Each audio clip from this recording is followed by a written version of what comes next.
Plaza Miranda PCP. At makakasama po natin si PCP Roel Mariano Robles, PCP Commander. Good morning, Captain Robles. Matanong ko lang po yung redevelopment dito sa Plaza Miranda Station. Good morning po sa mga nanonood, nakikinig. Tungkol po sa development, napakarami na po nating nagawa dito na pagbabago. Including po itong opisina. Number 1 po yung opisina. Na dati pong opisina natin, nandiyan dyan. Nang nireklamo po ng local government at saka ng simbahan na eyesore na siya. So naghanap tayo ng lilipatan. Ito yung lilipatan. Inayos po natin. Sa loob po na isang taon, naayos na po natin. Naalis na po natin yung eyesore na dating opisina.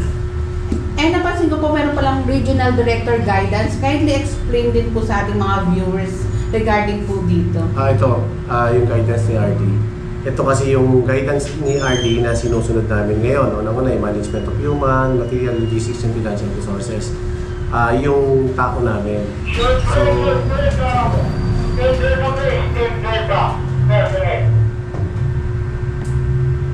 Siyempre, yung kailangan nating malaman, yung strength namin, kung ilan ang deployment natin dito na deployed natin na tao dito, compete ba doon sa, yung vital installations natin. So, kailangan ma-maximize namin yung binigay sa aming tao para mapanatili natin yung katiwasayan at saka payapaan dito sa lugar ng Quiapo. Ngayon, yung integrity monitoring, yun yung last na binigay sa amin ni RD. Kailangan ma-monitor namin yung mga tao namin kahit na nasa loob ng bahay, natutulog, kahit anong ginagawa nila na wala sila dito sa opisina. Kailangan alam namin kung nasaan sila, ano yung mga nangyayari sa buhay nila. Tapos yung Enhanced Managing Police Operation, siyempre kailangan lahat ng mangyayaring krimen dito sa amin, nasusolve namin. Pangalawa, napipreempt namin yung mga maggagawa ng krimen. Kasi napag-aaralan naman namin through experience at saka yung history ng mga nangyayari dito sa Quiapo.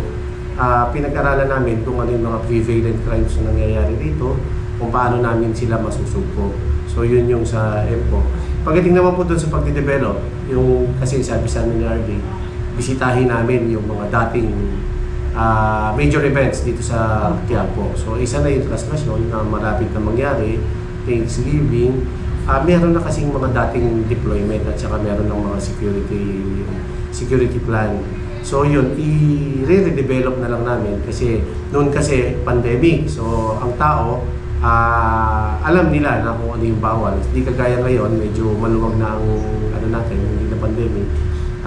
Iaayos namin para mag-fit ulit yung security plan ng Plaza Miranda PCP, MPD, Region, NCRPO at saka ng local government unit at simbahan. So yun yung mga ginawa nating development dito sa Quiapo. Then, malapit na rin po pala yung Kapaskuhan. Ano po ang paghahanda ng ating mga kapulisan ngayon kung paparating na Kapaskuhan? Ngayon pa lang, sinasabihan na natin yung mga vendor na sabihan yung mga mamimili. Dahil malapit na ang Kapaskuhan, hindi natin maiiwasan, meron pa rin tayong mga kababayan na nag-iisip na masama doon sa mga kapwa natin Pilipino na kababayan rin. Hanggat maaari, huwag sila magbigay ng opportunity. Pag-ingatan yung mga gamit. Tapos pagpupunta rito, iisipin na nila kung saan sila talaga pupunta. Magsisimba ba sila, mamimili sila, mamamasyal sila.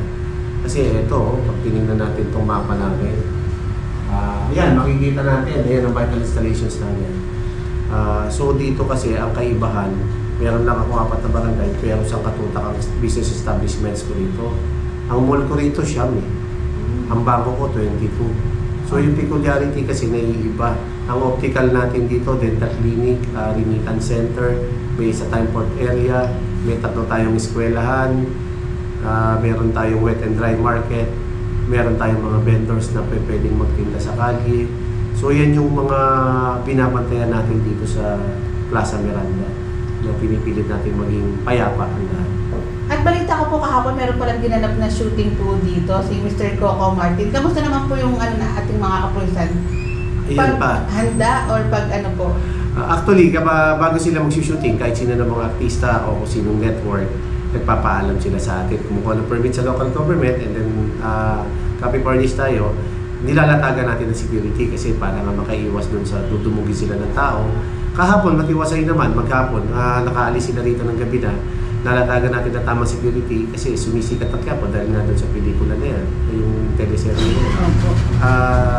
Sinisiguro po natin yung security both parts ng mga artista na nagpupunta rito at saka yung mga nanonood naman ng mga netizen. Kasi hindi natin maiwasan daanan nito. Hihintuan talaga sila dahil mga artista. So far naman, peaceful. Very peaceful po sila. And sir, matanong ko lang, pansin ko ang laki ng pagbabago po dito sa Quiapo eh. Pinagkaiba po noon at ngayon? Noon kasi, mas marami ang vendor kaysa sa nagsisimba. Mas marami ang vendor kaysa sa namamasyal. Ngayon iba na. Simula pa po nung panahon ni Mayor Isko hanggang ngayon po sa panahon ni Mayor Hani Lacuna, nag-designate po sila ng lugar kung saan pwede magtinda ang mga vendor. At inalis po yung mga, kasi pin-priority po natin yung mga taga Manila. So napili na po yung mga taga Manila, sila pong naiiwan dito para makapaghanap buhay. Priority po sila. So kung mapapansin nyo mamaya ay yung Plaza Miranda, pakikita ko sa inyo, nawala yung mga vendor natin dyan. Yes nga po, napakaluwag nga rin po ng Plaza Tapos Miranda. yung parking, naayos na din natin. So wala nang parking alongside ng Quezon Boulevard. Yan. Maraming salamat po, Captain Robles. Saludo po sa inyo. Salamat po. Salamat daily activities na ginagawa namin. Kung day to day, eto nakalista na kaagad yung gagawin namin. Yung mga plano niyo po. Yes, clearing operation, yung inspection of vital installation, yung libreng sakay, Oplan Bakal, Oplan Sita, Comiling Checkpoint, nadagdag ngayon. Opo. Yung law enforcement checkpoint, iba pa po yun. Tapos, ito po, from Monday to Sunday, ito yung ginagawa namin. So, ayan na yung gusto ni Artie. Regular nating nakikita. Ngayon, tatawid tayo rito sa mapa. Ito yung mapa namin. Meron tayo rito magnetic map.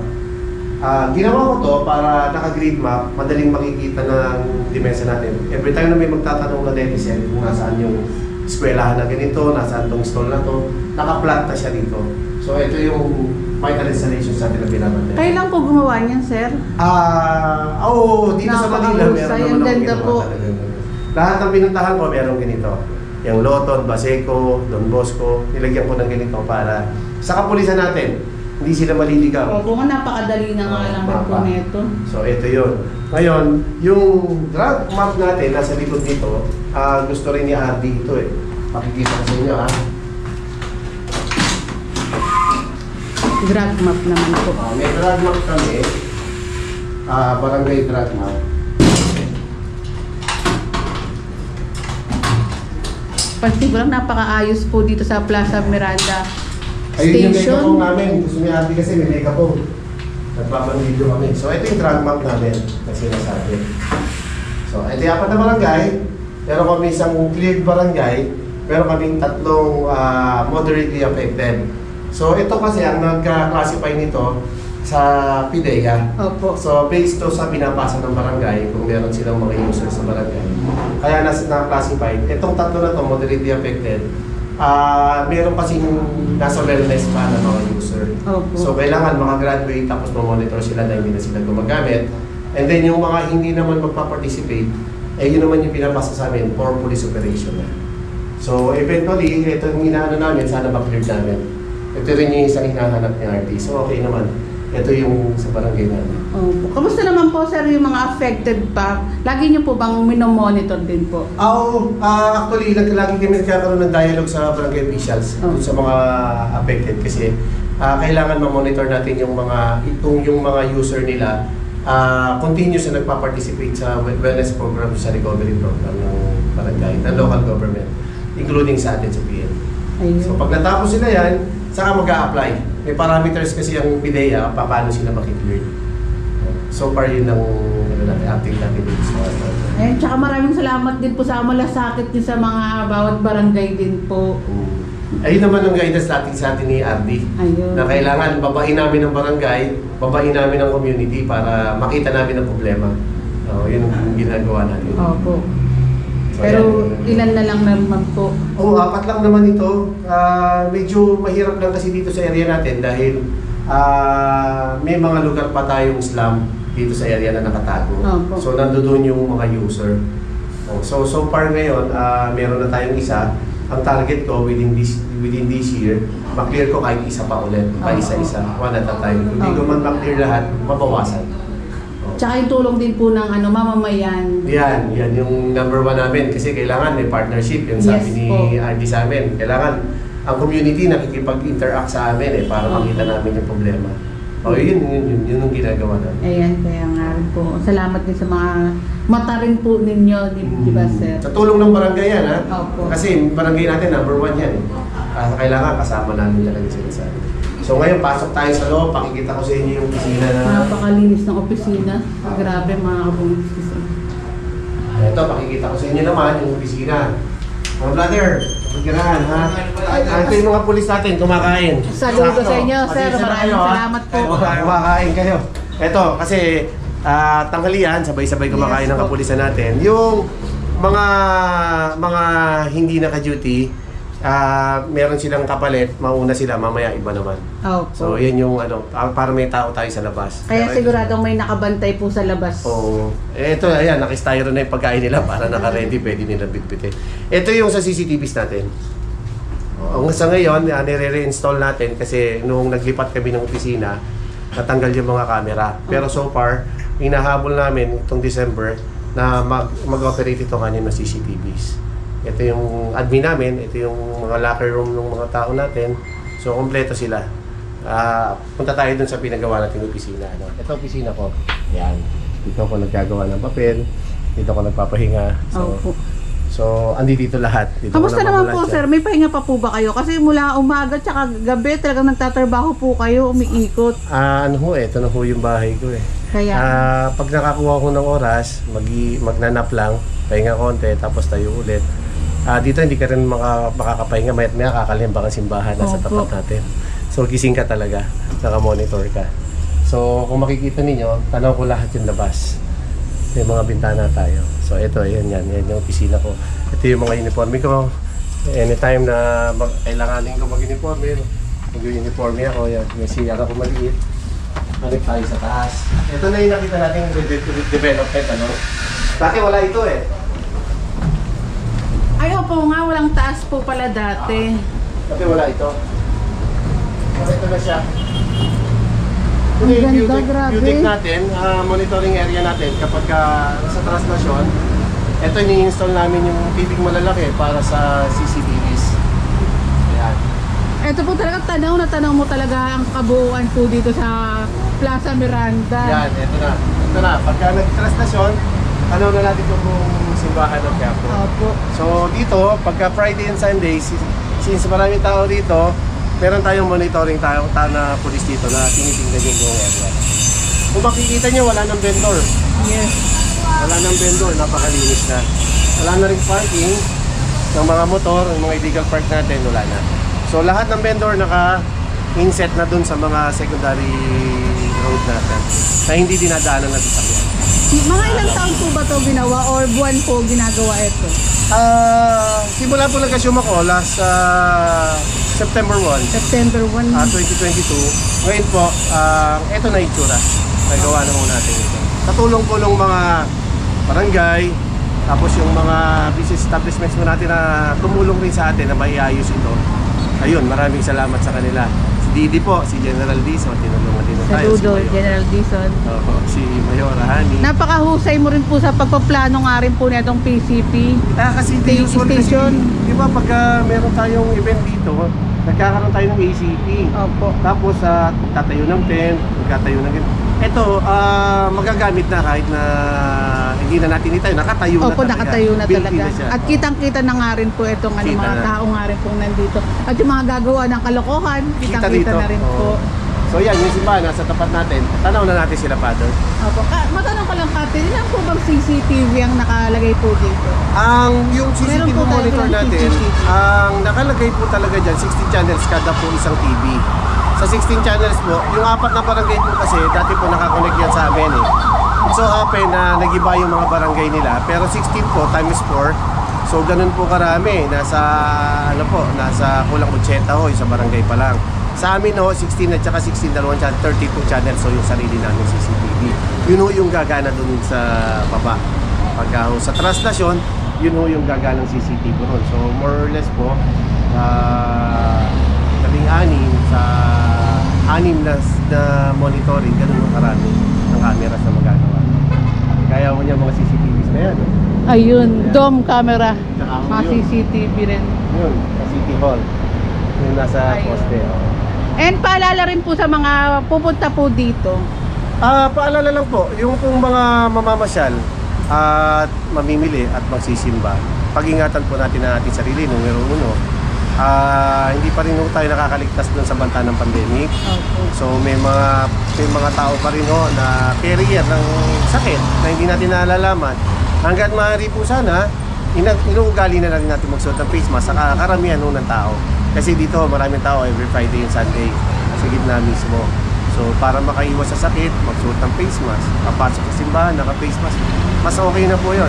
Pangalawa po, yung mga gamit po natin. Yes. Huwag na po tayo magdala ng mga unnecessary things, yung mga hindi naman po natin gagamitin. Tulad ng mga alahas din po. Yan ho. Kasi kung pupunta ka naman dito, alam mo natin, marami pa rin ho tayong naghihirap na kababayan na pag nakakuha ng pagkakataon, gagawa ng masama. Kami naman pong kapulisan handa na tumulong. 24/7. Lumapit lang po kayo sa amin. Andito lang po kami sa harap ng simbahan, sa gilid, sa likod. Marami po kaming kapulisan na nakadeploy rito sa buong Quiapo. Paalala rin po sa mga mag-iisip ng kalokohan po dito. Yan ho. Yung mga mag-iisip po ng kalokohan, very welcome po kayo rito. Sigurado po mahuhuli namin kayo. Yes nga po. Ganun May po. dala ka palang, nag-iisip ka palang ng kita na agad sa CCTV rin, no, sir? Opo. Ayun po yung Ganyan ina-adjust kami natin. bilis. Cyber patrolling na. Opo. May monitoring Cyber tayo. patrolling, ano po yun, sir? Yun nga, meron tayong nakamonitor sa CCTV para anytime na meron kasi kami local radio pang-amin lang. Opo. So, kapag may na-monitor yung CCTV operator namin, yung admin ko, binabato niya na kagad sa local radio para mapuntahan na kagad yung police. Tapos sa tulong ng simbahan, ang daming CCTV ng simbahan na nakadeploy rin dito sa buong area.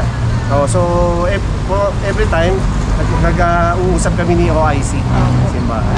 Parang pansin ko nga rin po yung crime rate nga rin po dito, hindi na ganun ka lala. Oo, na talagang sa totoo lang ang crime rate dito, halos zero. Halos zero. Congratulations po. Halos zero. Kung meron mga nagpupunta rito, ligaw, hindi yung taga Maynila. Kasi kung taga Maynila, alam ho nila, kalalagyan nila pag napunta ko sila. Tsaka hindi, naalala ko yung panahon din po ni Mayor Isko Moreno. Talagang ihaharap sila sa ano. Tama ho. Ayan, nagsimula ho kay Mayor Isko yan. Opo. Yung ginawa natin paglilinis, pagsasaayos, panahon nun ni Mayor Isko, hanggang sa panahon ho ngayon ni Mayor Hani. Yes nga po, Alam mo na? tuloy-tuloy yung Tuloy-tuloy po. paglilingkod. Kaya kung makikita ninyo, since National Shrine na ang Quiapo, pwede nang pasyalan ng tao. Saka to, isa na rin po sa tourist attraction. Dapat po. Ito po, nag-develop pa ho natin. Marami pa tayong dinidevelop dito. Iaayos pa ho natin ito. Ayan, maraming salamat po, Captain Opo. Robles. Saludo po sa inyo. Salamat po. Salamat. Sa dedikasyon. Lakad lang tayo dito, mga kabungisis, para meron kayong idea. Ito yung lounge natin para doon sa pag may event tayo, traslasyon, yung mga halimbawa sa taas, malakas ang ulan. Opo. Ito naman, dito naman sila pwede. So pin-repair ko ito para sa mga bibisita nating mga VIP. Yung Opo. mga magagaling Malacanang, City Hall. Para siyempre pag-iingatan natin sila yung kalusugan nila dahil sila yung mga leaders natin. Sila yung nagli-lead sa amin. Dapat safe and secure sila. Kayo rin po nag-isip netong ay ano na to. Oo. Ang ganda, Nice grabe, ko. So sir. ito, dito sila kapag medyo malakas ang ulan, Opo. mahangin, at least meron tayong contingency na may bababaan sila. Ito yun. Ito At yung lounge. ma-press ka ano. Papresko. Tapos, ito naman, tanaw naman sa labas. Yan, matatanaw natin sa labas. So, pwede yung sa taas, tanaw pa rin natin yung labas. So, Opo. makikita pa rin nila yung labas. So, yan yung purpose natin dito. So, ito yung para sa mga bisita natin, na mga leaders natin na Yes po. sisiguraduhin kung safe sila dito sa Quiapo. At nasa komportabling lugar po. Yan. Ito po, ito yan, gagamitin po natin to sa traslasyon. Kagaya ninyo, dito nyo sila mahagilap Opo. kung gusto nyo silang interviewin. Ano po ba to? Patapos na nga rin po. Ito tapos na. Tapos na po. Ito pong ginagawa po dito sa Ayan yung mga gagamitin naming mga patungan ng mga furnitures. Tulad po na ito. Ito. Yan. Kasi gusto ko opisina ng pulis pero pagka pumunta ka yung ambience, mapipil mong nasa bahay ka. hindi ka matatakot. Yung very very warm and welcome ang tao. Home, kumbaga. Yan ang gusto kong tema. Palalaman mo lang police kasi nga may nakalagay na ano. Di ba? Pero pag nandito ka, mapipil mo na para ka lang nasa labas din. O nasa coffee shop or nasa ano. Para welcome lahat. Well, asikaso. Ayan. O, ito yan ha. Ito yan lang siya to. Lalabas tayo. Pakikita ko sa inyo yung ginawa nating development sa labas. Ito, ginagawa. Medyo Grabe, ang galing ng Captain Robles. So yung lugar eh, yung gagawin nating media box. Media box, eto, to. Yan. So ito na ang itsura nito. Yan na ang itsura. Ito mga furnitures yung ginagawa. Yan na siya. Quiapo. Ah, kitang pangalak Quiapo, spelling ng Quiapo. Yung Quiapo kasi, kung mapapansin natin, ayan po yung water lily na natagpuan dito sa Pasig River. Kaya kinilala itong Quiapo dahil dyan lang makikita yan. Dagdag idea. Tagalog version. Dagdag kaalaman pala. Quiapo. Yung QU kasi may Spanish term na yun. So Spanish Tagalog, Pilipino yun. So yan po yung itsura ngayon ng kusina natin. Ito na. Ayan na siya. Since pinayagan tayo ni Mayora Hani Lacuna na i-develop natin at saka ni Congressman Joel Chua, sa city kasi ito na pinagamit sa atin. Kaya nagpapasalamat tayo kay Mayora Hani Lacuna, kay Congressman Joel Chua, at saka kay Congressman Roland Valeriano. Sila yung nag-craft nito na ayusin. Sila yung tumulong. So, ito na, pinagamit na sa atin. Napakaganda po. Ayan na yun. Ayan, salamat Captain Robles. Matanong ko lang po kasi dati may mga parking din po dito. Bakit nawala po? Yung parking dati ang sasakyan nakakapasok dito eh. Opo. Ito po kasi hindi design para gawing parkingan o daanan na sasakyan. So bakit natin pinagbawal? Kung mapapansin niyo po, durug-durug yung mga tiles. Kasi hindi kaya ng tiles yung mga sasakyan na pumapasok sa loob. Opo. Wasak. So pinagbawal natin. Bakit ang motor naman pinagbawal natin? Kaya naman ang motor. Kasi po madulas ito. Marami na pong aksidente na kapag nabasa ito, yung motor ho, sumisemplang rito. Kaya pinagbawal din ho natin ang motor. Ito po, binigay na natin, dedicated para sa tao. Lahat ho na magsisimba, maglalakad, tao. Ganun na po yung ginawa natin. Pinagpaalam naman po natin sa local government. Opo. Tsaka napakaano na rin po ng linis po. Ito. Kulang pa, dilinisin pa po Ay, natin. maraming salamat po. Para ho sa inyo lahat. Ayan, maraming dito mga manonood din po para malaman nila na malaking pagbabago po dito sa Quiapo talaga. Tama. Tapos yung mga basura po natin, meron po tayong mga basurahan. Pwede naman po tayong kumain, magdala ng pagkain. Pero paalala lang po, yung mga basura po natin, kung di natin kayang iuwi, maghanap po tayo ng tamang tapunan, may basurahan po tayong pinagawa. Nakakalat na rin po ba yung mga basurahan dito? Nakakalat po, meron na po tayong anim, may dadagdag pa po tayong anim. Maya po, walis ang BPS para mailagay yung mga basura. Hanggat maaari ho, madisiplina natin yung sarili natin. Ilagay natin yung tamang basura doon sa basurahan. Opo. Para hindi na mahihirapan yung mga magwawalis na. And maraming salamat po. Thank you.